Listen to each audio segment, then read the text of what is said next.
inevitablemente será necesario mirar hacia América para comprender a los jesuitas. Y hasta la historia ya nos ha dado la razón. Ya nos ha dado la razón porque para los historiadores de la Compañía de Jesús, la elección, y algunos la vivimos en directo, no porque estuviésemos en Roma, sino porque la estábamos retransmitiendo, de un jesuita como papa, siendo el primer jesuita que como tal ha sido elegido, algo que es sorprendente, que en la historia de la Compañía de Jesús, donde ha asistido también cardenales, no se hubiese elegido nunca un papa, pues fue un momento esencial y especial. Un papa que además es muy jesuita, muy jesuita. Ese 13 de marzo de 2013 fue una fecha histórica sin duda para América Latina, de marcada tradición católica, como hemos comentado antes, para la propia Iglesia Católica del Nuevo Mundo y también para la Compañía de Jesús. Yo me enteré, cuando renunció Benedicto XVI, yo me enteré por la prensa, nunca mejor dicho, porque era una hora de que estuviésemos en nuestros despachos, y me llamaron desde un medio de comunicación y me dijeron que había, me sale la palabra abdicado, porque yo siempre a mis alumnos les digo que las dos grandes abdicaciones de la historia del mundo han sido la de Carlos V y la de Benedicto XVI, que había renunciado el Papa Benedicto XVI.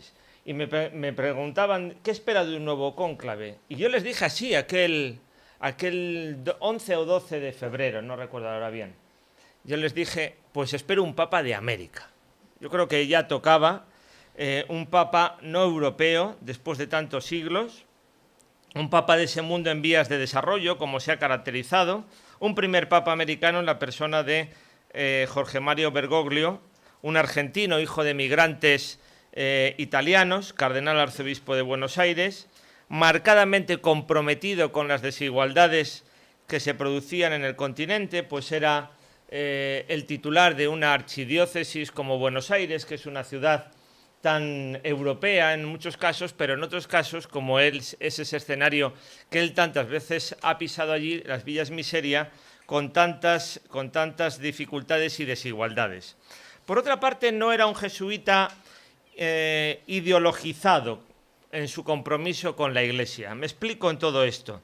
La Iglesia americana de los años 60, 70, 80, de los cuales yo, los jesuitas que voy a hablar aquí, son los jesuitas de la época moderna, los primeros jesuitas que fueron a América.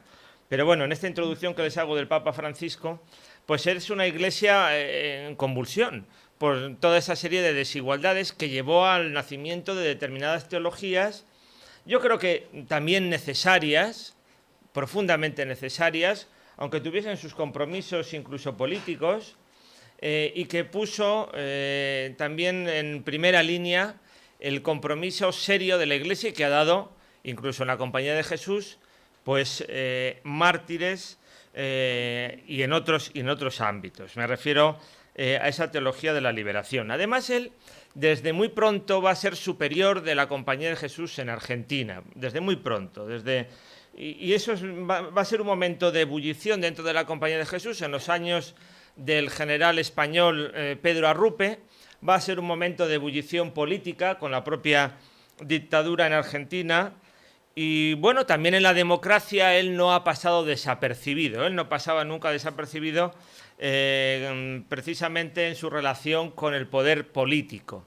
Podemos hablar de su relación con los Kirchner en la época en que fue cardenal arzobispo en Buenos Aires. Y luego también era un hombre de una gran autoridad en la Iglesia latinoamericana, por su participación en la Conferencia Episcopal Latinoamericana, lo que se llama el CELAM, que se ha reunido en distintas ocasiones, que ha dado lugar a importantísimos documentos, desde aquellos casi conciliares de las reuniones de Puebla, y en este caso el documento de Aparecida, donde se ponía mucho énfasis en la llamada misión continental. Y que él además, si seguimos un poco las visitas que le realizan en el Vaticano, a muchos dirigentes, especialmente dirigentes latinoamericanos, les regala el documento de Aparecida, el documento de los obispos que se reunieron en ese santuario mariano. Jorge Mario Bergoglio ya había recibido, según algunos cardenales indiscretos, que a mí me encantaría que se multiplicasen en un cónclave, como se pueden ustedes imaginar, que a un historiador de la Iglesia lo que más le gustaría saber, vamos, lo que más le gustaría ver es ver un cónclave por dentro. Bueno, pues con independencia de todas las excomuniones, me encantaría, yo creo que no sería pecado, que nos lo contasen detenidamente. Bueno, pues según dicen, en el rapidísimo cónclave del 2005, que eligió al Papa Ratzinger, él ya tuvo votos que en un momento dado desvió, y en ese instante, en ese cónclave del 2005, vivía el cardenal Martini, Carlo Maria Martini, ya arzobispo jubilado, de misionario, emérito de Milán, que había sido uno de los papables en esa línea, si existe, yo creo que existe, progresista dentro de la Iglesia en la época de Juan Pablo II. Bueno, pues parece ser que en un momento dado Bergoglio sus partidarios les había conducido definitivamente en favor de la unidad del Colegio Cardenalicio hacia la elección del cardenal Ratzinger, el futuro Benedicto XVI.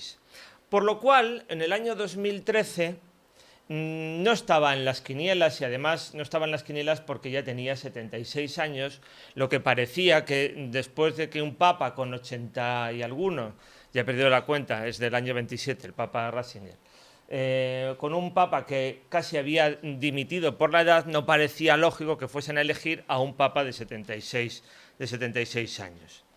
Pero Bergoglio ya había sido importante en el cónclave anterior. Les decía yo antes que por qué no había existido nunca un jesuita en la historia del papado. Bueno, entre otras cosas porque el propio San Ignacio de Loyola no consideraba que en terrenos de no misión, que en aquellos tiempos la mayoría eran territorios de misión, fuese adecuado que los jesuitas desempeñasen cargos, mitras, o recibiesen mitras, diócesis, que formasen parte de las jerarquías, salvo en situaciones de auténtica necesidad que se plantearon desde el principio de la historia de la Compañía de Jesús. Estoy recordando, por ejemplo, cuando aparece la misión de Etiopía, pues sí, evidentemente, allí el padre Andrés de Oviedo pronto se va a convertir en parte de la jerarquía de la Iglesia.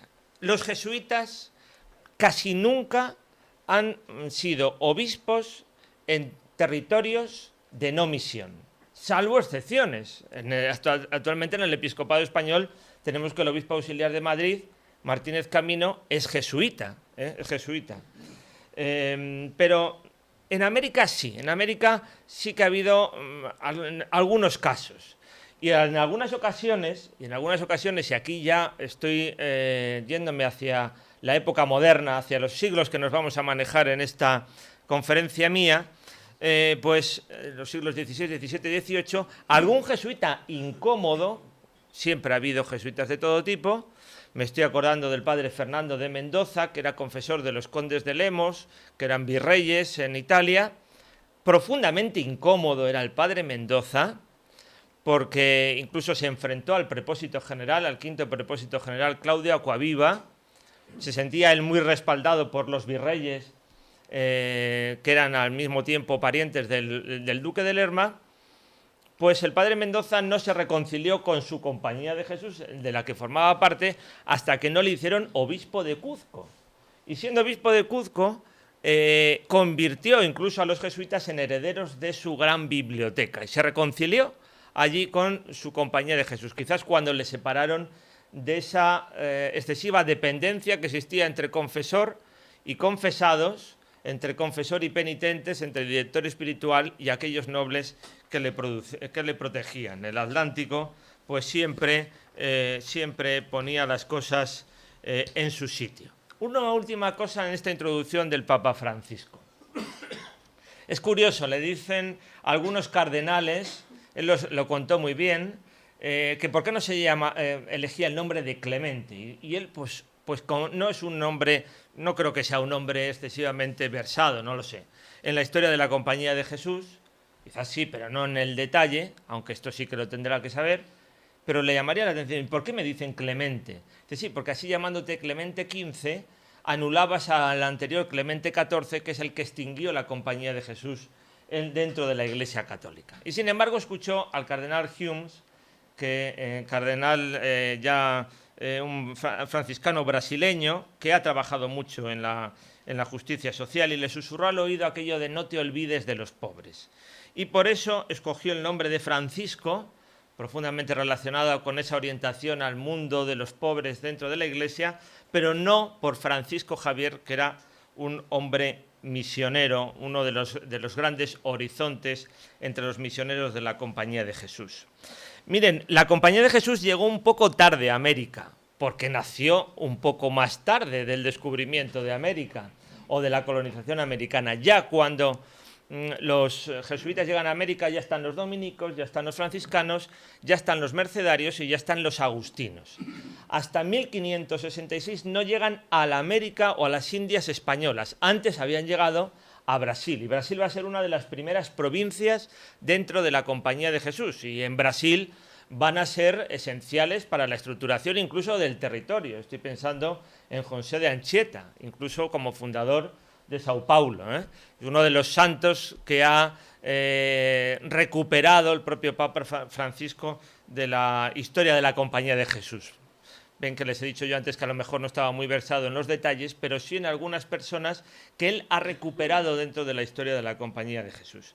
La Compañía de Jesús participa de la inquietud del siglo XVI por el conocimiento de nuevos lugares. Es una orden profundamente moderna, como moderno es también el descubrimiento de todos estos ámbitos de actuación. Cuando los jesuitas eran 12, 13 o 14, el embajador de Juan III de Portugal, el embajador Mascareñas, le va a pedir rápidamente ya jesuitas para sus Indias, para las Indias portuguesas. Le debió pedir pues una docena de ellos, claro, pero si eran 14, una docena de ellos, y dijo ya San Ignacio, entonces, si yo le cedo a usted una docena de mis jesuitas, ¿qué me resta para el resto del mundo? Ahí ya nos indica que ese interés por la defensa y dilatación de la fe católica, que era el interés, el objetivo de Ignacio desde la fórmula del instituto, tenía un escenario, y ese escenario era de carácter universal. Bueno, pues llegan a América en 1566. A la América, le repito, a la América española, al escenario de la Florida, en el tiempo del tercer prepósito general de la Compañía de Jesús, que era el español Francisco de Borja.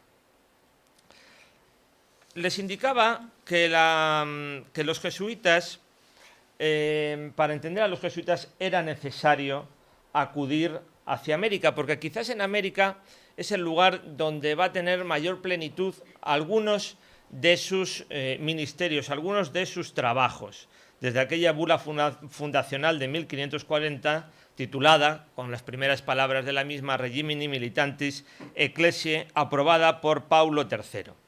Los jesuitas van a ir descubriendo distintos ministerios, distintos trabajos, todos ellos estructurados en torno a la palabra predicada, la palabra confesada, la palabra enseñada en las aulas, la palabra enseñada en los catecismos. Allí se encontrarán otros muchos problemas que llevarán a esas adaptaciones de la palabra. Por ejemplo, en el tema de la palabra enseñada, Ignacio de Loyola no va a fundar una orden religiosa con un carácter educativo. Incluso otros le van a hacer descubrir que la educación es algo verdaderamente interesante en sus colegios para los objetivos que se planteaban como Compañía de Jesús, como orden religiosa, en el ámbito de una iglesia que se modernizaba con el Concilio de Trento en el sentido histórico de la palabra. El Concilio de Trento, la primera de las sesiones, es de 1545, 5 años después de la aprobación de la Compañía de Jesús. Pero sí, ellos adaptaron el modus parisiensis, lo que ellos habían estudiado, el modo de estudiar en Francia, en París, en la Universidad de París, y pusieron en marcha un modo en el cual se unía la virtud con las letras. Es decir, no solamente lo interesante eran los contenidos, diríamos hoy, sino a través de los contenidos llegar a la virtud, descubrir la fe.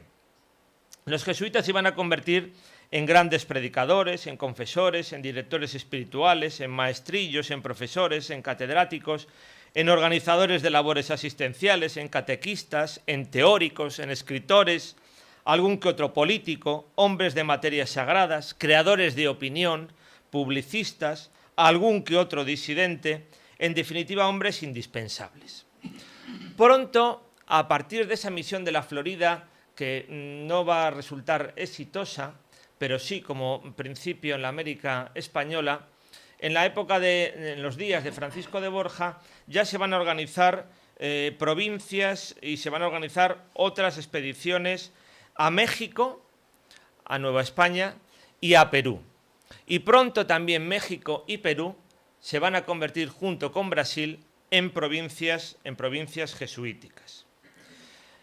La extensión de los jesuitas después va a seguir tantos y diferentes líneas, porque los jesuitas se van a ir extendiendo hacia el norte de América, por ejemplo, por decir varias cosas, cuando ahora se ha canonizado a Fray Junípero Serra y se hablaba de Fray Junípero Serra y California, pero fueron los jesuitas, por ejemplo, los que definieron la dimensión peninsular de la Baja California, a través, por ejemplo, de las expediciones que va a realizar Eusebio Quino desde finales del siglo XVII, principios del siglo XVIII, y posteriormente el padre Salvatierra u otros jesuitas. Yo les decía que, claro, era un escenario bien diferente la expansión en América y que van a encontrarse una serie de problemas, una serie de necesidades de adaptarse. Ellos ya tenían la experiencia de un escenario duro, como es el caso de las Indias Orientales, como es el caso de la experiencia de Francisco Javier, que en muchos casos se había visto solo ante muchos puntos de evangelización. Por tanto, la compañía va a ir estableciendo diferentes estrategias de evangelización por esas particularidades del espacio geográfico. Por ejemplo, es necesario buscar conocimientos de los evangelizados. Antes de evangelizar es necesario conocer. Y en una de las cosas que van a tener grandes dificultades va a ser en el terreno de las lenguas. Ya decía algún jesuita, esto es un ardid del demonio, una barrera que el demonio nos pone para poder evangelizar, tener tantas lenguas. Pero como veremos, ellos no se van a detener ante eso, sino que además del problema le van a convertir en virtud, porque van a ser los grandes estudiosos, incluso los grandes autores de diccionarios, vocabularios y gramáticas de las lenguas indígenas. Ya lo veremos. Se van a encontrar que son pocos y que será necesario algo que en la Iglesia del siglo XXI pues es muy actual: la colaboración de los seglares y de los laicos. No sé si me dará tiempo a llegar, pero habrá territorios como el archipiélago de Chiloé en Chile, que son una gran cantidad de islas, y será necesario formar a catequistas y seglares para que les reemplacen, porque ellos pasaban una vez al año por cada una de las islas. Los jesuitas no van a ser pioneros, pero sí se van a integrar en el debate de la promoción humana, en el debate de lo que hoy podríamos denominar derechos humanos, en el debate que habían iniciado pues Montesinos o Fray Bartolomé de las Casas.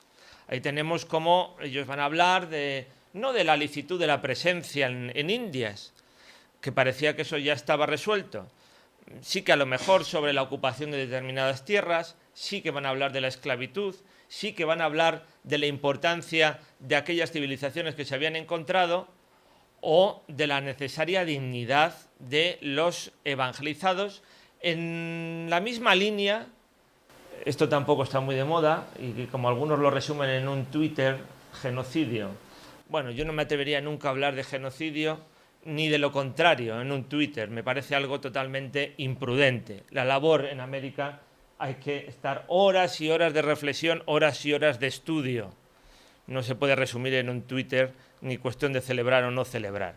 Bueno, pues todo esto me viene diciendo a que los jesuitas también se van a integrar en ese debate de la dignidad en la misma línea que lo habían hecho las leyes de Indias de 1512 o el testamento de la propia Isabel la Católica, considerando a aquellos súbditos como súbditos en igualdad de condiciones que los castellanos. Otra cosa es también otras realidades que se produjeron. Más cosas que nos caracteriza esta evangelización. Una adaptación al territorio también en la permanencia. Me explico. Los jesuitas no solamente podían realizar labores itinerantes, como eran en algunos casos misiones volantes que se realizaban en Castilla, o que no, porque Castilla era un territorio, aunque algunos lo llamasen las Indias de acá, Castilla era un territorio con un asentamiento católico. Tuvieron que asumir, a pesar de que sus constituciones no estaban claras para esto, tuvieron que asumir funciones parroquiales. Y ahí estuvieron en las doctrinas, en las llamadas doctrinas, la primera de ellas, la doctrina de Juli, en 1576. Todo eso llevó a un cambio de que los jesuitas en las Indias tenían que ser evangelizadores no solamente itinerantes, sino que se iban a asentar y también a definir el territorio. Y eso lo veremos después en las reducciones. Fundación de colegios, fundación de escuelas dedicadas también a una población dirigente dentro del mundo indígena, las escuelas y los colegios de caciques, pero también de universidades, algo que también hay que tener en cuenta cuando analizamos la presencia española en las Indias. Esa fundación de universidades, ese trasplantar el modelo, no solamente urbanístico, sino también cultural, que se estaba desarrollando en Castilla, a unos territorios, a unos virreinatos como eran aquellos. La instrucción especializada en las clases dirigentes y todo eso en el ámbito de las leyes de Indias. Bueno, tenemos cómo se van a ir fundando colegios, que es la unidad de poblamiento, podríamos denominar, de los jesuitas. Los jesuitas no viven en conventos, vivirán casi siempre en colegios o en residencias en algunos casos, colegios que tenían muchas similitudes, algunos de ellos con los que podían existir en las ciudades de Castilla, y otros que van a tener esas funciones de formar a los dirigentes dentro de los indígenas para desde ellos convertirse en germen de evangelización dentro de esos pueblos. En los colegios van a poner en marcha la Carta Magna de la Educación de los Jesuitas, que se denomina la Ratio Studiorum, la razón de los estudios. Hay alguna vez que se puede tener desde fuera la sensación de que los jesuitas es una orden muy piramidal, que las órdenes vienen o las disposiciones vienen desde arriba y los demás obedecen. Y además existen frases aquellas de donde yo veo blanco, si me dice mi superior que es negro, veré negro. Bueno, a mí me parece que los jesuitas en cuestiones esenciales, quizás en otras cosas no, pero en cuestiones esenciales realizaron las cosas con detenimiento, lentitud y probando, en el mejor sentido del concepto, el asunto que tenían que dirimir. Me explico.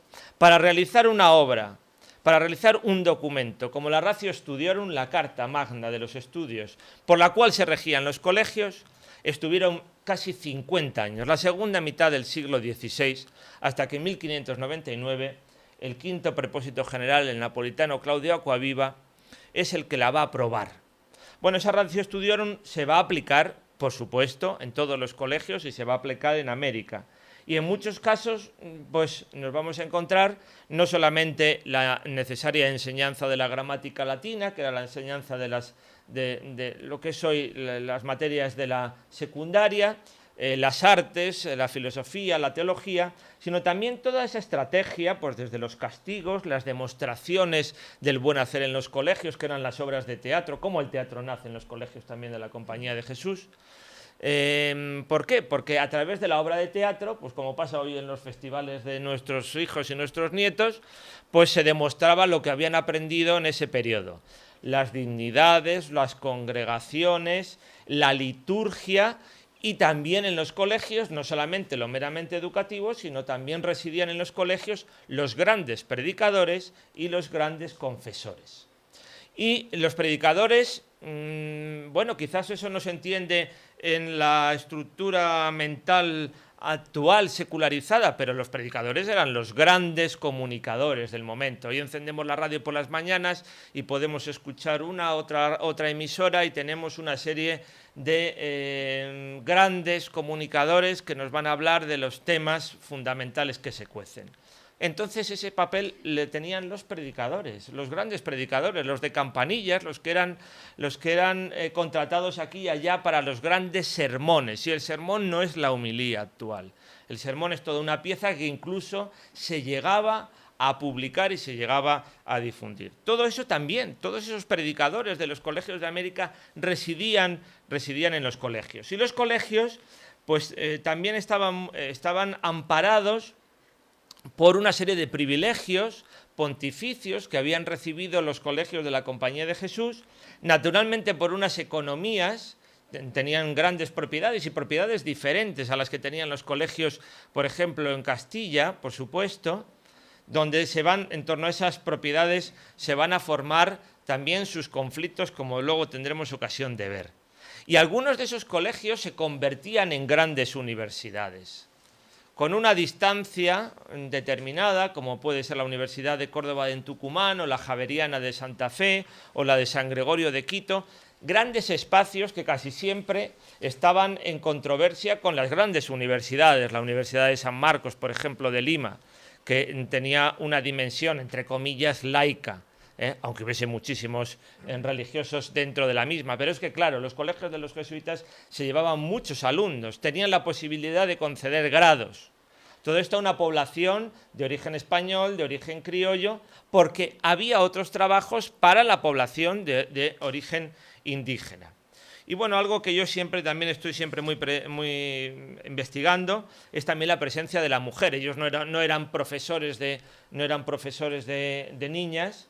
Es verdad que distintas órdenes en Europa estaban naciendo según un modelo jesuítico, como por ejemplo la Compañía de María ya a principios del siglo XVII, pero tenemos que las mujeres como fundadoras, siempre fundadoras de los colegios donde se impartía la educación de forma gratuita y que era necesaria para la construcción de esos grandes colegios mucho dinero y para mantenerlos, por eso las grandes fundaciones, las grandes herencias, los fundadores que casi siempre eran matrimonios sin hijos o viudas, bueno, efectivamente ahí había todas unas clientelas de la Compañía de Jesús que posibilitaban la formación de esos colegios desde los cuales se publicaba, ya veremos cómo, colegios desde los cuales se distinguían en otros trabajos apostólicos, trabajos en hospitales, trabajos en cárceles, atención en grandes desastres naturales. Hoy se estudia mucho, hay una línea de investigación sobre los desastres naturales, sobre las pestes, cuántos jesuitas también morían en la atención de todo esto, y también en la nueva realidad de salubridad que tenían las Indias, ¿no? Muy complejas, y también en la nueva realidad evangelizadora que propiciaban la existencia de numerosos mártires o que eran considerados como mártires en aquella iglesia. Bueno, ahí tienen algunos de los colegios de la Compañía de Jesús, algunos convertidos en universidades y siempre también en controversia con otras órdenes religiosas. Claro, decíamos antes, comparábamos con las emisoras de radio, pues aquí los franciscanos y los dominicos, especialmente los dominicos, se pueden ustedes imaginar que tanto en Indias como en Valladolid, en Sevilla o en Innsbruck, siempre dominicos y jesuitas eran dos fuerzas que estaban enfrentadas por una misma competencia. Eso era una cosa perfectamente lógica que no nos podemos echar las manos a la cabeza. Bueno, participantes en esa controversia, ¿no? El tiempo pasa, como son muchos temas los que podemos tratar.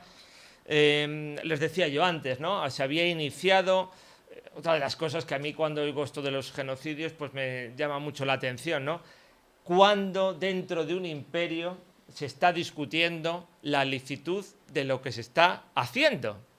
Bueno, pues esto estaba pasando efectivamente en torno a las Indias, ¿eh? Incluso se estaba discutiendo en el corazón de esa monarquía de Carlos V, como será en las controversias de Valladolid.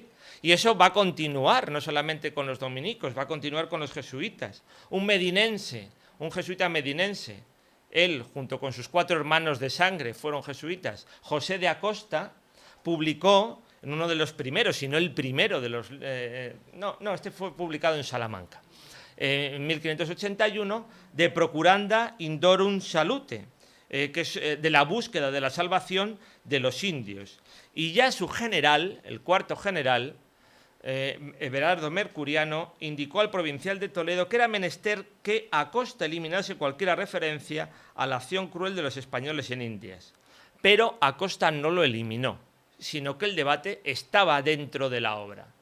Dentro de esa obra, Acosta es uno de los hombres esenciales en los principios de la organización de la Iglesia en el Virreinato del Perú.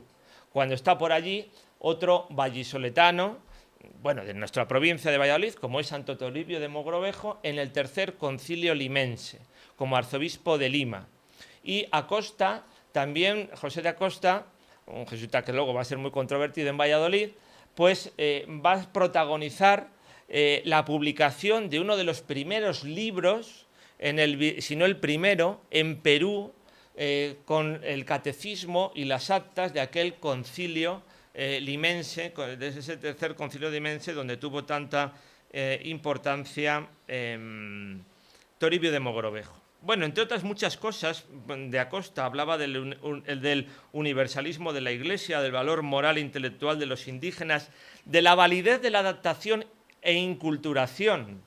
Un jesuita especializado en la evangelización del Japón me decía: Javier, no me gusta hablar de la inculturación, sino de la enculturación, es decir, de la adaptación de todas aquellas cosas que pudiesen formar parte también de la fe católica procedente de otras culturas.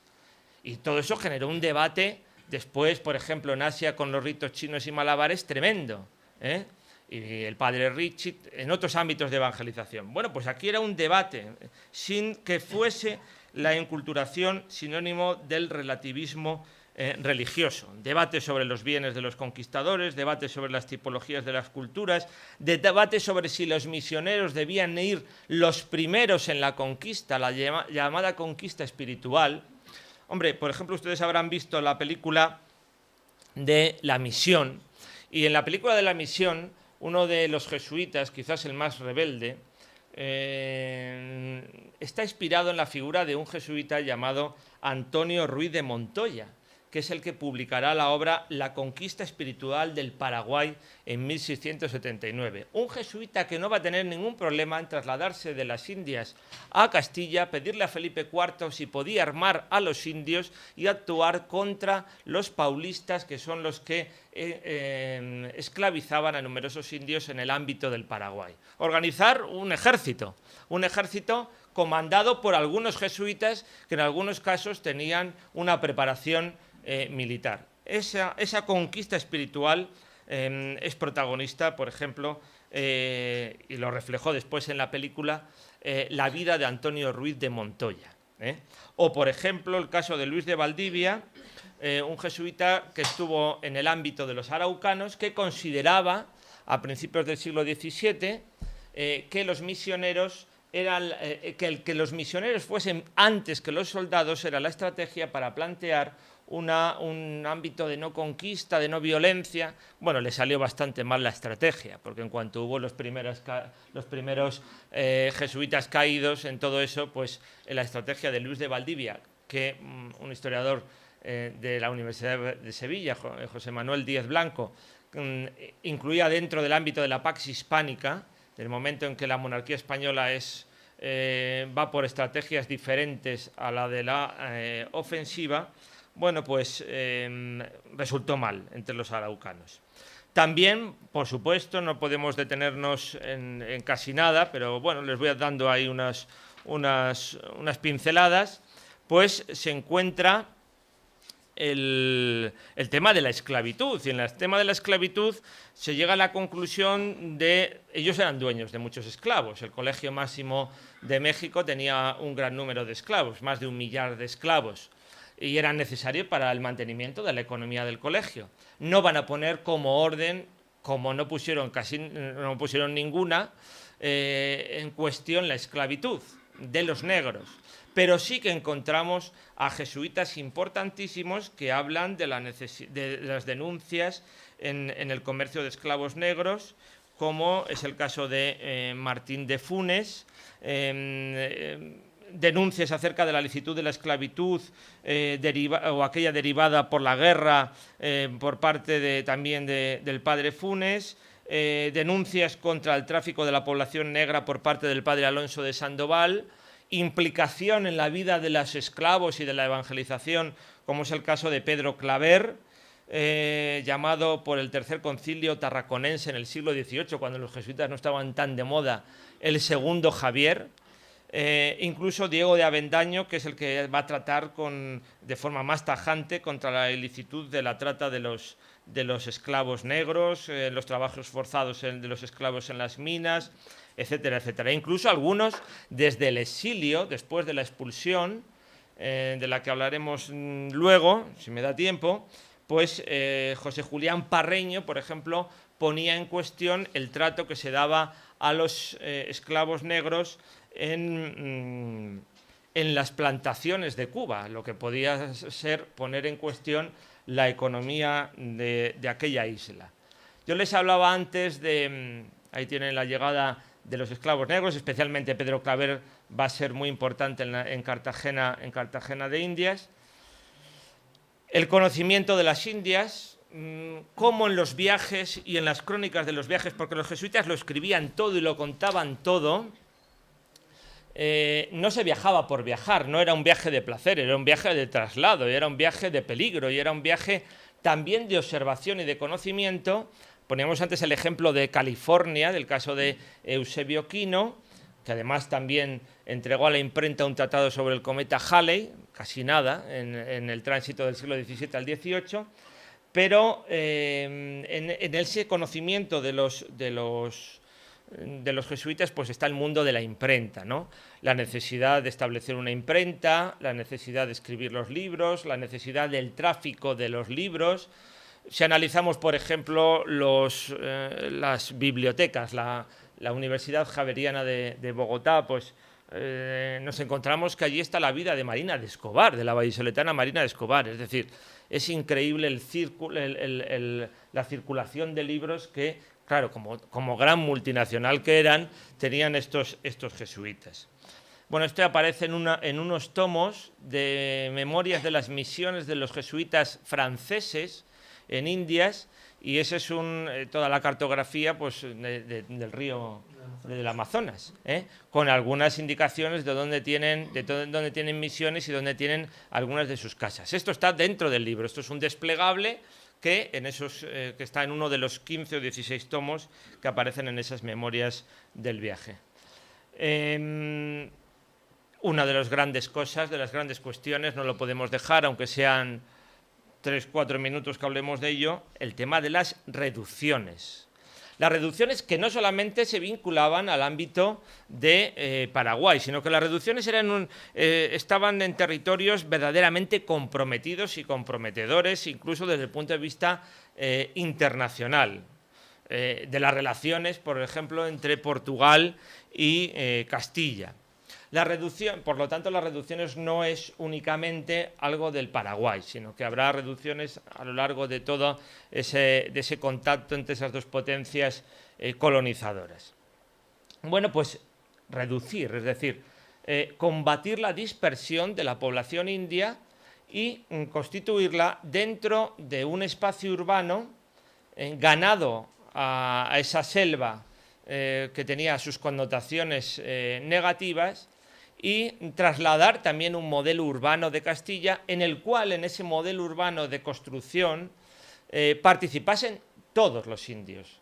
era muy importante la participación en la construcción de la ciudad, la participación en la explotación de la tierra y de los distintos tipos de propiedades y la participación en la construcción de la iglesia. De ahí esas grandes iglesias en las reducciones. Y las reducciones es un tema que ha tenido buena prensa, porque además los jesuitas, como eran maestros de la palabra, como eran maestros de la opinión, algunas veces a uno le dan tentaciones de dedicarse a estudiar o bien a los jesuitas o bien a dedicarse a estudiar la opinión en torno a los jesuitas. Son dos líneas de investigación perfectamente abarcables a lo largo de una vida. Y en este caso hubo tantas obras que ellos publicaron sobre las reducciones, donde creaban ese paraíso en la tierra que tenían sus contradicciones, sus dificultades y también su lado de muerte. Pero a esa opinión de las reducciones, como asemejándolo a las primeras comunidades de los cristianos, no solamente contribuyeron los jesuitas. Contribuyó, por ejemplo, Ludovico Muratori, que en algunos momentos de su vida se llevó bastante mal con los jesuitas y que era un bibliotecario en Italia, y que va a escribir una obra pues que también estamos pendientes hoy en día. Yo estuve a punto en cierta ocasión de hacer una edición sobre ella, titulada así, El cristianismo feliz, refiriéndose al mundo de las reducciones. Tenemos pocas ediciones de ella, hay una edición reciente publicada creo que en Chile. Y la propia película de La Misión, en el año 86, desde la música contribuye a crear una imagen positiva de las reducciones. Cuando terminas de ver esa película, si además eres un poco sentimental, en algunas películas les confieso que rápidamente echo la lágrima, pues terminas diciendo, qué valientes eran estos jesuitas contra el poder de los españoles, de los portugueses y de este legado del Papa que se pasea por todos los sitios para al final decir que se cumplan las órdenes del Tratado de Límites. Y precisamente esa película se hace en momentos en que también se quiso hacer un paralelismo entre la labor que estaban haciendo los jesuitas en el siglo XX en las Indias y la que habían realizado en el siglo XVIII, que por cierto a Carlos III le atemorizaba. Carlos III tenía un miedo atroz a los jesuitas, ahora que vamos a celebrar el tricentenario de su nacimiento. Decía que allí, en las reducciones, los jesuitas habían constituido el llamado Reino del Paraguay y que tenían un rey que se llamaba Nicolás I. Bueno, pues esas reducciones, lo de la música no es un invento. Allí hubo jesuitas como Domenico Cipolli, como Martin Smith, que fueron grandes músicos y llegaron a componer hasta óperas. No es posible ahora poner aquí una de ellas, pero si ustedes van al Google, al YouTube y ponen Cipolli, se encontrarán muchos vídeos sobre Cipolli, y ponen la ópera San Ignacio. Es una ópera maravillosa en la cual los propios, ellos fabricaban, los indios fabricaban los instrumentos, pero además interpretaban. Algunas veces interpretaban en español, otras veces interpretaban en sus lenguas indígenas. Por cierto, en esto de la lengua, no me quiero yo ir de aquí sin leer lo que un jesuita catalán llamado Josep Manuel Peramás decía sobre la labor de las lenguas en las reducciones. Bueno, este texto es un texto profundamente actual. Fíjense, lo que sí hay de cierto aquí es que los guaraníes nunca fueron obligados por los jesuitas a aprender la lengua española. Tenía una dimensión un poco apologética, pero bueno. Pero como ni en la misma España y a la vista del mismo rey, los de las Baleares, los valencianos, los cántabros, los gallegos o los catalanes no son obligados a hablar castellano, que es, sí, lengua de la escuela. Esto lo escribía un jesuita catalán que trabajó mucho en las reducciones y que además, en esas reducciones, hubo muchos jesuitas de otras lenguas, italianos, alemanes, de otras nacionalidades. Bueno, podríamos hablar de muchas cosas en estos aspectos.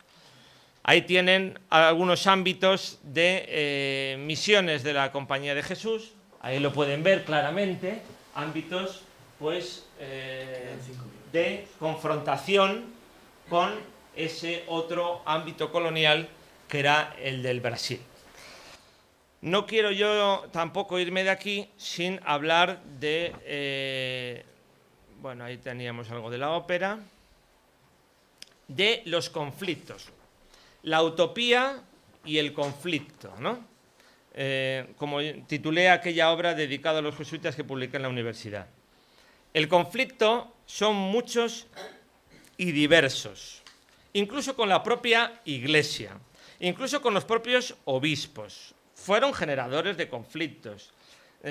Fueron generadores de conflictos con el poder territorial, con el poder eclesiástico, con obispos que veían mal que los jesuitas y otras órdenes religiosas tuviesen el monopolio de ciertas misiones. Querían secularizar ciertas misiones, es decir, que esas misiones estuvieran en manos de clérigos seculares, pero no se daban cuenta que los frailes y los jesuitas eran los mejor preparados, incluso desde el punto de vista lingüístico. Eso llevará a enfrentamientos a que los jesuitas y otras órdenes religiosas, en virtud de privilegios que ellos más o menos estiraban pontificios, no pagaban el diezmo de algunas de sus propiedades. Y esto les va a llevar a enemigos clásicos en las Indias. El más divertido, para mí, va a ser el obispo de Puebla de Los Ángeles, Juan de Palafox. El obispo Palafox y los jesuitas se llevaron mal en vida y en muerte. Incluso Palafox derramó mucha tinta contra los jesuitas y los jesuitas también se supieron defender con la misma violencia en algunos casos. El obispo Palafox escribió directamente al Papa Inocencio X las llamadas tres inocencianas. La tercera destila más hiel que tinta. Y después, cuando Palafox va a ser obispo de Osma, Soria, cuando Palafox quiso ser canonizado en el siglo XVIII, los jesuitas hicieron todo lo posible para que Palafox no fuese canonizado. Y lo consiguieron. Y no ha sido beatificado hasta, creo que mayo de hace 2 o 3 años. Incluso estaba programada su beatificación y se le adelantó la propia de Juan Pablo II y tuvo que ser trasladada. Pero ustedes van a Osma y se encontrarán al venerable Palafox, gran enemigo de los jesuitas. ¿Hubo normalización de las relaciones? Nunca. Ambas partes profundamente enconadas. Pero, hombre, para los historiadores, muy divertidas. Con el obispo de Asunción, pues también. Además, esto sigue, ¿eh? No piensen ustedes que no hoy en día, ¿no? Yo recuerdo la primera vez que fui a una biblioteca de la Compañía de Jesús y yo estaba empezando a estudiar sobre los jesuitas y entonces veo los 9 tomos de las obras magníficas, una edición de la época de Carlos III, del obispo Palafox. Y yo le dije al padre Samaniego, que era el bibliotecario del San José, hombre, padre, el venerable Palafox, todavía no era beato, el venerable Palafox aquí en la biblioteca. Dice, sí, hombre, al enemigo hay que conocerle para tenerle... Bueno, ya voy terminando, se lo prometo. También tengan ustedes en cuenta 2 cosas para ir terminando, 3 cosas. En 1767, 2 de abril, se expulsa de la noche a la mañana, increíblemente no lo sabían, con el sistema de información que tenían, se expulsa a los jesuitas de los colegios, de toda la monarquía de España. Claro, evidente, se hizo al mismo tiempo en España, pero naturalmente en América hubo que buscarles. Y se tardó años en algunas ocasiones en buscarles. Esto está muy estudiado ya, gracias en buena parte a mis compañeros de la Universidad de Alicante. Los jesuitas después fueron llevados a los estados pontificios, allí desarrollaron un exilio en algunos casos muy fructífero desde el punto de vista literario. La extinción de la Compañía de Jesús llegó con Clemente XIV en 1773, extinguir a la Compañía de Jesús dentro de la Iglesia. Los que les dieron refugio fue un monarca prusiano protestante, Federico, y la zarina ortodoxa Catalina II. Estas son las cosas de la historia de la Compañía. Pero hubo jesuitas que también contribuyeron desde sus estudios al proceso de independencia. No solo de las repúblicas americanas, no solamente a través de acciones, de planes como casi de plena novela histórica, como puede ser el padre Viscardo, sino también desde el punto de vista de crear un discurso intelectual para la construcción de una identidad nacional, como les pongo ahí. Obras que habían sido publicadas en pleno siglo XVIII, como la historia de la provincia de la Compañía de Jesús en Nueva España, pero que es una historia también de territorios de México, o el Paraguay ilustrado de José Sánchez Labrador. Incluso, más tarde, un jesuita que conoció el regreso, porque después los jesuitas ya saben ustedes que han tenido que hacer y deshacer muchas maletas a lo largo del siglo XIX y XX, pues como Pedro José Márquez, va a estudiar las civilizaciones precolombinas y va a comparar, no comprando, sino comparando la Grecia de Pericles con el imperio azteca. Incluso un antiguo jesuita del ámbito de los Estados Unidos, como es John Carroll, obispo de Baltimore, cuya herencia está en la Universidad de Georgetown, habló de los Estados Unidos como un baluarte de convivencia entre todas las religiones, cuando a finales del siglo XVIII todavía había mucha intolerancia. En definitiva, y aquí viene ya mi conclusión volviendo al Papa Francisco. Concluimos. Yo les he hablado de los jesuitas en el 16, en el 17, en el 18... No pretendía hablarles de la teología de la liberación, porque hubiese sido, sin duda, otra conferencia diferente, pero también está presente en esa historia de la Compañía de Jesús. El Papa Francisco, un jesuita que ha pasado por América como obispo de Roma en 3 ocasiones, la JMJ de Río de Janeiro en 2013, todo un viaje inaugural de pontificado y triunfal, donde pidió hacer lío en la Iglesia y en las diócesis. En julio del 2015 ha ido a Ecuador, a Bolivia y Paraguay, una tierra esta que mostraba el Paraguay gran restos en su identidad jesuíticas, y recientemente en Cuba, en plena distensión con los Estados Unidos. Algunos medios de comunicación esperaban un Francisco más explícito en el Caribe, y sin embargo una gira triunfal que nos ha llamado mucho la atención en los Estados Unidos, con sus grandes discursos en el Congreso de los Estados Unidos o en la ONU. Ha beatificado a Monseñor Óscar Romero, que no era jesuita, pero que es un hombre fundamental en esa trayectoria. Ha canonizado a Fray Junípero Serra, que fue de los franciscanos que sustituyeron a los jesuitas después de que fuesen expulsados de California. No fueron los clérigos seculares, volvieron a ir frailes, en este caso franciscanos.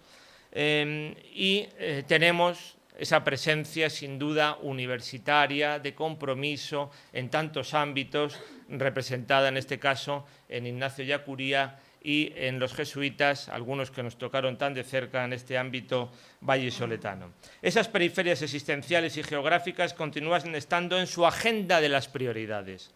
¿Será por su condición de americano o será por su condición de jesuita? No olviden que ser jesuita imprime carácter, impregna a la persona, y hemos quedado que en el continente, antes, después y ahora, continúa siendo un escenario privilegiado para el desarrollo del modo de proceder ignaciano, de esa defensa y dilatación de la fe católica. El Papa americano, que en la Ciudad del Vaticano ha pedido ya una descentralización de la Iglesia y del papado, cuando hace unos días conmemoraba los 50 años del nacimiento de los sínodos.